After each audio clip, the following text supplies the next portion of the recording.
All right, Shalom. First, I want to give all praises, honor, and glory to Yahweh, Bahashem Yahweh Shai, Bahashem Rachak Kodash, double honors to the apostles of Great Millstone, and peace and blessings to the elect. Just real quick, wanted to go into this lesson, okay, and concerning, the destruction or the calamities that are happening upon the earth, okay, the chaos, all right, and the things that are happening worldwide, all right, and if you noticed, it's as though as each day passes, destruction is becoming a norm. It's becoming a norm, and basically it's gradualism. All right, where like the boiling frog method. All right, and the people don't realize it. Because today's day and age, social media, which that's a spirit. What do you see here? YouTube, Instagram, Twitter, and Facebook. All right, social media has become the minds of people. That's where their spirit and their minds are locked into. All right, yeah, it has become a chain. All right, it has blocked people's minds. All right, but that's what's happened, and so because of that, people are not seeing what's happening around them. They call that silent weapons, where they cause these things to happen over time to the point where people get desensitized to it and they don't really realize it. All right, now you had the power outage in Wisconsin. All right, I believe it was today. Okay, 13,000 people or so without power or something like that. All right, and then you had I believe the MTA. All right, the 1, the 2, the 3, the 4, the 5, and the 6. All right, and the S train were out of service. It was basically shut down for a time period. Okay, all right. On top of that, you got these heat waves.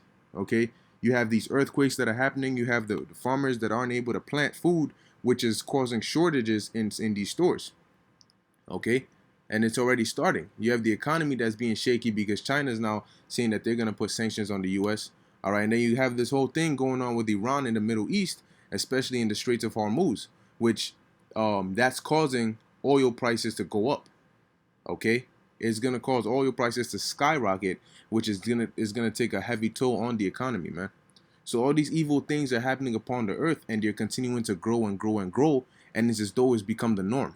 All right, every day you wake up, you hear something that happened here, that happened there, that happened here, and it's the Lord's doing. All right, so I'm not really even gonna go into a lot of these articles. I'm just gonna read the headlines. All right, showing you that this is the time we're in. Okay, which let me hold this precept on deck. All right, because the scriptures tell you that there's a time for everything. Okay, and right now, looking at the signs that are going on in the world, you can tell what time we're in. All right, so it says here, UK warns Iran of consequences for unacceptable tanker seizures. All right, it says here, UK Foreign Secretary Jeremy Hunt has warned Iran of consequences for seizing 2 vessels in the Gulf, one of which has now been released. London's response will be robust, not military, he said. But at the end of the day, it's only a matter of time because before it becomes military.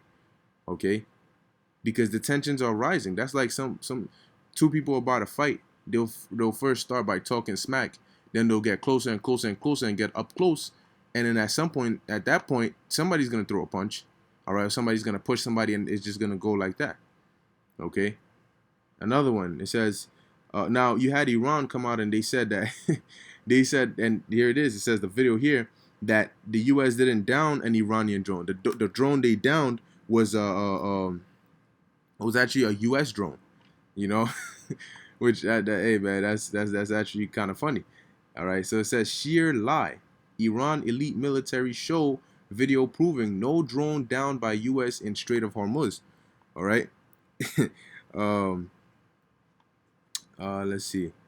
You have another one here. It says Saudi Arabia invites U.S. to preserve its peace against Iran by swamping Gulf with more troops. Now, how is that gonna preserve peace? That doesn't even make sense. It says Saudi Arabia has rolled out the welcome mat for U.S. troops in a move it claims is aimed at preserving its peace, mainly by menacing Iran, where tensions have risen near a breaking point after multiple tanker seizures. So you're gonna put you're gonna allow the people, all right, who have tension with Iran closer to Iran with troops. How is that gonna preserve peace? you know, that's like you having 2 people wanting to rip each other's heads off, and you talking about you're gonna put them in an octagon together. and let them loose, because that's going to create peace. That doesn't even make sense. All right. You have another article here. All right. Look, all this July 20th, July 20th. Okay. What was this one? July 19th. Okay. So these are all recent. All right. It says here, U.S. pressure and EU inaction left Iran with very few options except to retaliate. Okay. So you see what's going on. Really, the Lord is the one who's stirring up the spirits of these nations. Okay. That is causing them to get into that warlike zone. All right. The Lord is doing that. And it seems as though Russia has been kind of quiet lately, but guess what? Russia is also gonna, the Lord said He's gonna put hooks in the jaws, all right, of Russia, and they're gonna turn back, which is metaphorical for He's gonna stir up that warlike spirit within them, because right now they're like sort of laid back and all that. Look, man, all these nations are gonna get roused up, all right, in about a hot minute. So now let me get this precept real quick. This is Ecclesiastes 3:1. It says, to everything there is a season and a time to every purpose under the heaven. Okay? So everything happens by, like, even for example, you have the weather. You have spring, summer, winter, all right, fall. These are all different seasons that happen at different times. It snows at a certain season. You know, you have rain at a certain season. Harvesting is at a certain season. So everything has its time and place. See, it says a time to be born and a time to die, a time to plant and a time to pluck up that which is planting, a time to kill and a time to heal. So there's a time for it all, a time to break down and a time to build up. And right now we're in the breaking down of Esau's kingdom and the building up, all right, of the temple, all right, the house of David. Okay, the scriptures say, I get actually two precepts to prove that. Okay. I believe it's 2 Corinthians, is it 11?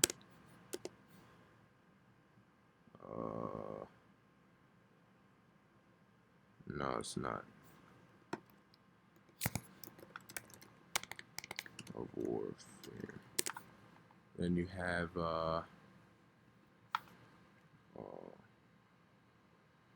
Amos 9:11. All right. So this is 2 Corinthians 10:4. For the weapons of our warfare are not carnal, but mighty through the Most High. So that's why when we go out there, because really we're at a spiritual war. Ephesians 6:12, all right, on down tells you that. All right, we're in a spiritual war. I think it's Ephesians 6:10 on down. Okay, because we wrestle not against what? Flesh and blood. Flesh and blood is carnal. Therefore, if we're not wrestling against flesh and blood, then we can't use carnal weapons which will hurt the flesh and blood. We got to use spiritual weapons because we're wrestling against spirits and principalities, all right, in high places, wickedness in high places. So it says here, for the weapons of our warfare are not carnal. Because when we go out there and we push this word, it's not through physical guns and those brass knuckles and chains and bricks and pipes and none of that. All right, we use what? The word. All right, the spirit. What is that? Hebrews 4:12. All right, it tells you. Let me get that on here. Okay, this is our weapon of warfare. All right, Hebrews 4:12. For the word of the Most High is quick and powerful and sharper than any two-edged sword.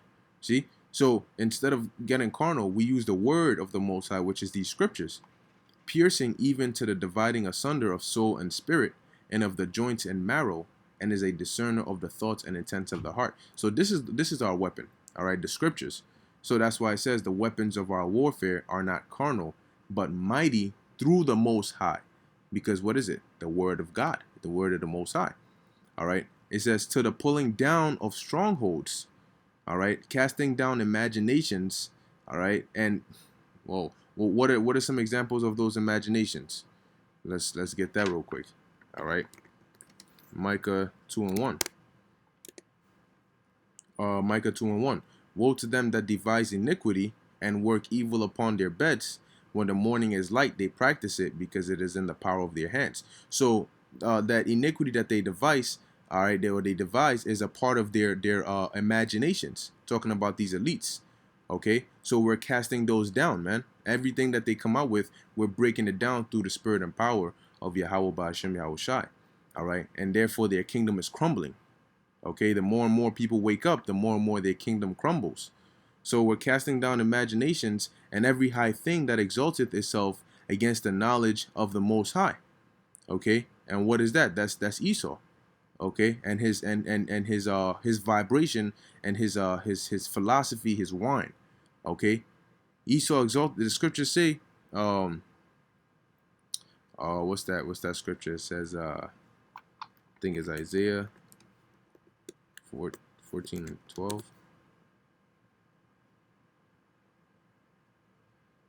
Look at that. Isaiah 14 and 12. How art thou fallen from heaven, O Lucifer? So the scripture says. All right. So we're casting down imaginations and every high thing that exalted itself against the knowledge of the Most High. Now this is talking about Esau right here. All right. When you read Lucifer, people think that that's referring to spiritual demon Satan. That's not true. When read the book of Job, the first and second chapter, it says Satan went amongst the sons of God to present himself to the Most High. So if he fell from heaven, how the hell did he go back there to go and take orders from the Most High? See, this is referring on to the Illuminati, which today is these Edomites, the head of them. All right, these elites, they call themselves the Illuminati, which the word Illuminati means light bearer, and so is synonymous with Lucifer. So it says, son of the morning, how art thou cut down to the ground, which didst weaken the nations? All right, because at one point you had Esau, all right, starting from the Renaissance era, okay, the rebirth, he went around conquering all these different nations and putting his vibration over them, and he weakened these nations. Okay, that's why you have a lot of third world countries that aren't on the level of these Edomites. These Edomites, Esau goes to these countries, okay, and then he infiltrates his power. He goes in there, he takes their oil, he takes their resources, he instills his currency in there, okay, to dominate and weaken the nations. Okay, he weakens their financial system. All right, what do you think the IMF is all about? The International Monetary Fund, the World Bank. That's like a international Federal Reserve, okay, to weaken and devalue the currency of the world, of these world or these different countries, because what they were originally created for was to balance out, all right, the value between money, okay, and it was really supposed to be a gold exchange standard, okay, so meaning how much is let's say five yuans, all right, how much gold can that buy? Let's say that can buy 2 ounces of gold, but $2 can buy 2 ounces of gold. So now we know 5 yuans will be equivalent to $2. All right. So their job was to maintain that exchange rate. However, they changed that. All right, and basically did away with the whole gold thing. And now what they do is they just pump money.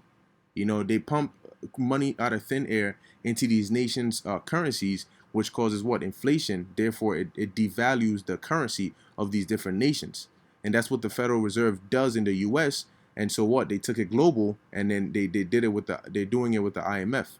Okay? And it's really all just to make money, but at the end of the day, it weakens these nations because now it causes them to end up in debt. Okay? So it says, for thou hast said in thine heart, I will ascend into heaven. I will exalt my throne above the stars of the Most High. See, I will exalt my throne, his sitting area, his position above the stars of the Most High. Okay, now that's why he's trying to get up, you know, into the heavens and all that. Okay, and also, hey, the scriptures talk about Israel being the stars. All right, basically the stars of the Most High. Okay, but this devil Esau is trying to get up onto the level of God. For example, the RFID chip. All right, all these different systematic technology that he's created. For example, Big Brother. All right, the eye, so he can see what everybody's doing, hear what everybody's doing, and he's trying to put the chip in people so he can control people. All right, and basically be omniscient. All right, and have power over people and have the knowledge of where everybody is, what they're doing, and all of that. So he's trying to be like the Most High. All right, and it's gonna say that it says, "I will sit also upon the mount of the congregation in the sides of the north. I will ascend above the heights of the clouds. I will be like the Most High. Yet thou shalt be brought down to hell." All right, to the sides of the pit. Okay, so they're gonna be brought down to the lowest of the lowest. all right, and they're gonna literally, we're gonna put them in pits, all right, in the kingdom. Okay, so going back to Second Corinthians, it says here, casting down the imaginations and every high thing that exalteth itself against the Most High, or the knowledge of God, and bringeth into captivity every thought to the obedience of Hamashiach.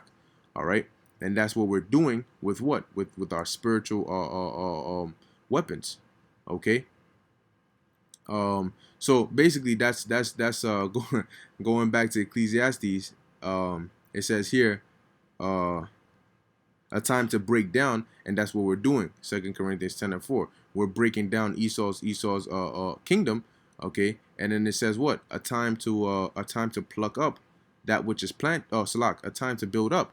All right, Amos 9:11. In that day will I raise up the tabernacle of David that is fallen, and I will close up the breaches thereof, and I will raise up his ruins, and I will build it as in the days of old. Okay, and we're in that time right now. Okay, so the Lord is building up the house of David. So continuing, it says a time to weep and a time to laugh, a time to mourn and a time to dance. And I'm gonna just jump down to the point. It says here, verse 7, a time to, no, Salakia, verse 8, a time to love and a time to hate, a time of war and a time of peace. And we're in that time of hate and war. Okay, that's why you see in all these articles and all these different things taking place on the earth. It's not peaceful. All right, it's not like sweet. These are all calamities and evils. Okay, so now I got two more precepts. All right, and we can get out of here. So Ezekiel 7:5, it says, "Thus saith the Lord power, and evil, and only evil, behold, is come." Okay, and that's coming upon you wicked Israelites, you heathens, and especially you, Esau. Okay, and only evil. It says, "An end is come, the end is come, it watcheth for thee, behold, it is come." All right, and that's what we're warning our people about, but they don't see it. All right, we're seeing all these signs happening, and they're happening more and more frequent every day. Okay, that is the signs of the end. When you read Matthew 24, Luke the 21st chapter, it tells you that these were the signs of the end days. All right, of the end of the world. And so how do we know the end of the world has come? By seeing these signs.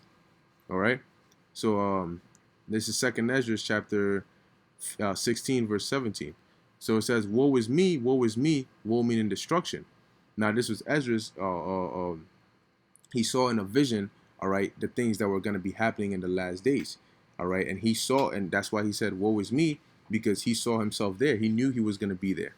All right, and the destruction was so bad that he was saying, woe is me, who will deliver me in those days? Because of how bad it was going to be. So it says, the beginning of sorrows and great mournings, the beginning of famine and great death. Okay, the beginning of wars, and the powers shall stand in fear. The beginning of evil. So the beginning of wars, what do we see going on here? All right, this is all the beginning, all right, of that Third World War that's gonna happen, and you're gonna have other wars before, which climax to that ultimate Third World War. Okay, just like you have semifinals and then finals, you have prelims and all that. There's levels to it all. So it says, and the powers shall stand in fear. Okay, because guess what? At the end of the day, all these so-called powers you have on the earth today, all right, you have Esau, you have all these different governments and all these different presidents and kings of these different nations, which would be considered a form of powers, all right, upon the earth. They're gonna be in fear. Okay, it says the beginning of evils. What shall I do when these evils shall come? Because that's how bad it was. Now Ezra, he knew the Lord. Okay, he was a priest, so even he was scared, all right, as to the things that were going to be happening, man. It says, behold, famine and plague, all right, and what do you see going on? All right, you having all these horrible weather conditions, all right, that are causing food shortages. All right, you have these different bacteria that are killing people. All right, I believe in Florida there was a flesh-eating bacteria. All right, you had the whole the Ebola outbreak. All right, and then you had the I forgot what it was, where the couple went to, I think it was Russia, and they ate I think marmot meat. All right, and they ended up dying. The Black Plague. That's what it was, which is literally called what? A Black Plague. Okay, So it says tribulation and anguish are sent as scourges for amendment. But the people aren't going to amend. They're not going to change. All right. But for all these they shall not turn from their wickedness, nor be always mindful of the scourges. Behold, victuals shall be sold good cheap upon the earth, that they shall think themselves to be in good case. And even then shall evils grow upon the earth, sword, famine, and great confusion. And that's what's happening. Okay? But these people think themselves to be in good case. That's why it says in 1 Thessalonians, the 5th chapter, is going to come upon them like sudden destruction. All right? The good is going to be turned to evil. All right? And it tells you in the book of Esdras, the salt water shall be found in the sweet. So you're thinking this is good, is going to be really to your destruction. All right, it says, for many of them that dwell upon the earth shall perish of famine, and the other that escape the hunger shall the sword destroy. All right, because you're going to have people that are going to give in and take the chip so that they can eat, or run to these government facilities for food. All right, and they're going to escape the hunger. They're going to get something to eat, but they're going to end up getting destroyed by another means. All right, it says, and the dead shall be cast out as dung, and there shall be no man to comfort them. For the earth shall be wasted, and the cities shall be cast down. All right. There shall no, because in a state of post-apocalyptic, cities, you see broken down buildings, burnt buildings, all right, blown up cars. It says there shall be no man left to till the earth and to sow it. Because the reason you have people who clean the area, the reason you don't have trees and jungles growing in all over the place is because you have people that maintain the cities. It says, the trees shall give fruit, and who shall gather them? The grapes shall ripen, and who shall tread them? For all places shall be desolate of men. That's how much death there's going to be. So that one man shall desire to see another and to hear his voice. Okay? You might be walking in a whole city, and there's nobody there. All you hear is your echo. For a city there shall be 10 left, and 2 of the field, which shall hide themselves in the thick groves and in the clefts of the rocks. Okay, so that's what's gonna be happening, man. So much death all around, man. It's gonna be like a dead man wonderland. All right, but these are the things that are coming upon the earth, man. All right, and a lot of people are not prepared for this, man. They're living in la la land. All right, but guess what, man? This is what's coming to the earth. So our job is to maintain, keep our eyes open and stay in the right spirit, man. Yahweh Ba'ashem Yahushua is gonna take care of us so long as we stay faithful unto the end. All right, so as the scripture says, strive for the truth until death. All right, and just keep doing what you got to do. All praises to Yahweh Ba'ashem Yahushai. Lord willing, this was edifying and exhorting to the elect. And Shalom.